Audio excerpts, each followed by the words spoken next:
সকালবেলায় হাঁটতে যদি এরকম প্রকৃতির মধ্যে পাওয়া যায় তাহলে আর কিছুই লাগে না।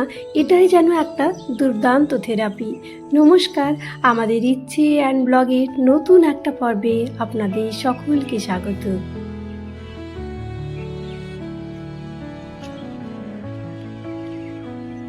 বলি না আমি, পুরুলিয়ার প্রকৃতি সত্যি দারুণ, বিশেষ করে আমাদের গ্রাম বাংলা। না আছে যত্ন, না আছে কোনো রকম এর প্রতি কারো ভালোবাসা। একেবারে বনের মধ্যে প্রকৃতি নিজের মতো করে সাজিয়েছে এখানে নিজেকে।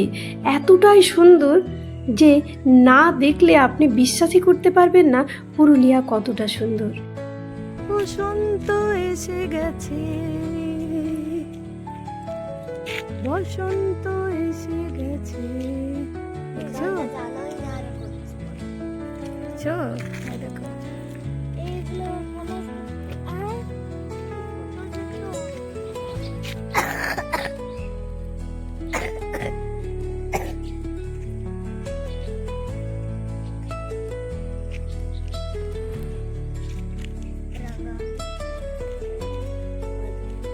দেখ ওদের ওখানে কতজনের বাড়ি, দেখ সবগুলো গেছে একসাথে।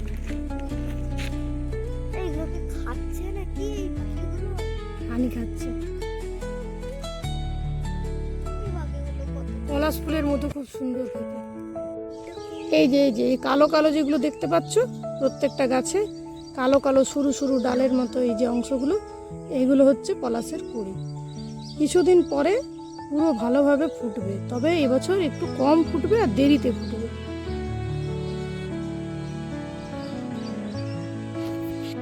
চলুন আজকে আমাদের শিব মন্দিরটা আপনাদের দেখাবো।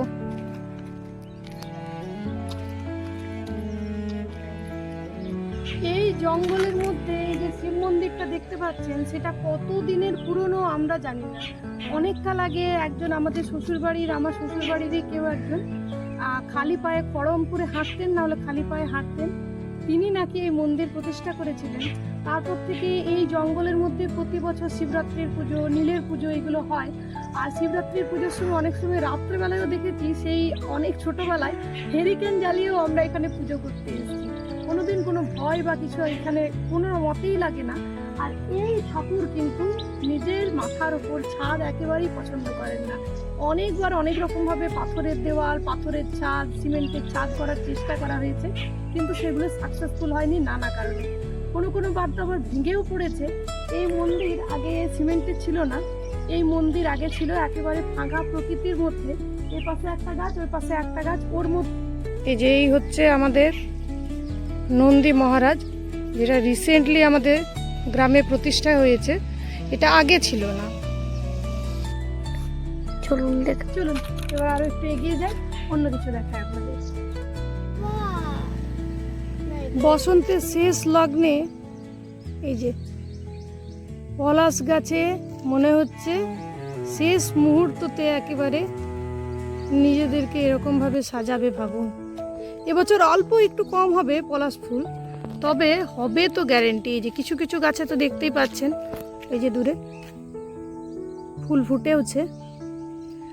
তবে ফুল ফুটুক না ফুটুক, আজ বসন্ত, দেখতেই পাচ্ছেন সমস্ত গাছে পাতা ঝরে গেছে, আর এই যে কুড়িগুলো চলেও এসছে। এই যে পলাশের কুড়ি দেখুন, গাছে গাছে এবার পলাশের কুড়ি আসতে শুরু হয়েছে। দেখেই নিশ্চয়ই বুঝতে পারছেন, এই যে কালো যে ছোট ছোট উপরে যে ন্যাড়া গাছের অংশগুলো দেখতে পাচ্ছেন, সেখানেই পলাশ ফুল ফুটবে। এই যে শিব মন্দিরের এই পাশেও আপনাদের দেখিয়ে দিচ্ছি, এই গাছটাতে হয়তো ফুটবে না, যেটাতে পাতা আছে সেটাতে হয় ফুটবে না, নাহলে দেরিতে ফুটবে। আর এই যে এটাও এরকম ন্যাড়া হয়ে গেছে, কয়েকদিনের মধ্যেই এর মধ্যেও ফুল দেখা যাবে।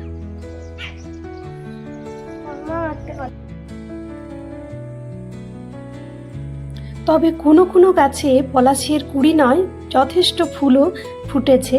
আর এই সময়টাতে মনে হয় কোনো একজন শিল্পী যেন নিজের মতো করে প্রকৃতিকে সাজিয়েছে।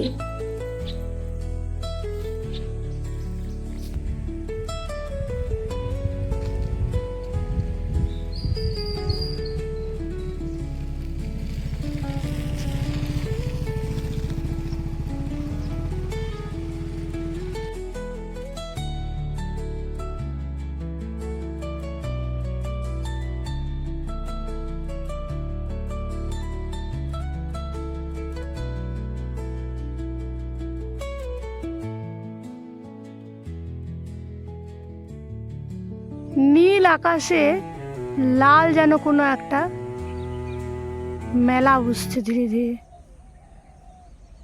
বসন্তের এই সৌন্দর্য পুরুলিয়াতে এলেই আপনারা দেখতে পাবেন সব থেকে সুন্দর। এবছর একটু কম ফুটেছে পলাশ, কিন্তু ধীরে ধীরে ফুটবে, বুঝতেই পারছেন।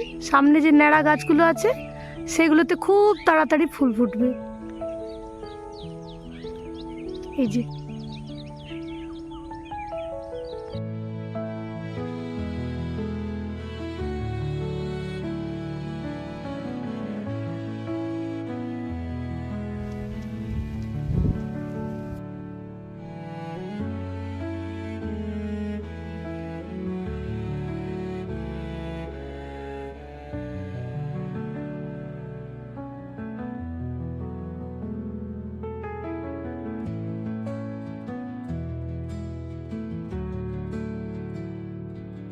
দেখুন, একটা আম গাছ লাগিয়েছিলাম, এখন ঝোপ জঙ্গল হয়ে আছে বলে যাওয়া যাচ্ছে না।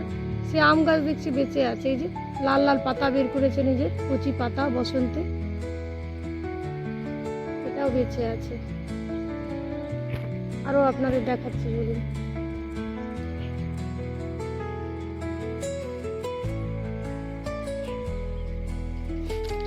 এই যে আরো একটা ছাতিম গাছ, দেখুন।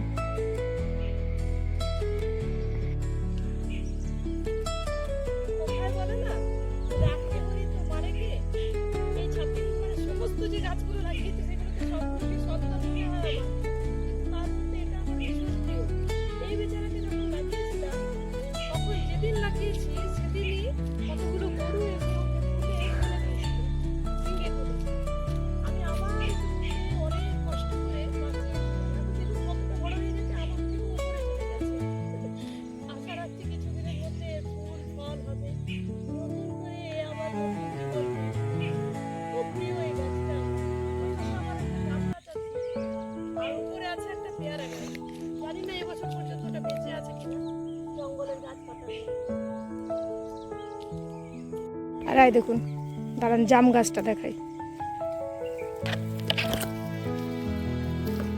এই যে এই জাম গাছ, এগুলোতে আবার দ্বীপ আর আমাদের গ্রামের কয়েকটা ছেলে মিলে এই যে এরকম ভাবে ঘিরে দিয়েছিল, যাতে গরু টরু ছোটবেলায় এদেরকে নষ্ট না করতে পারে।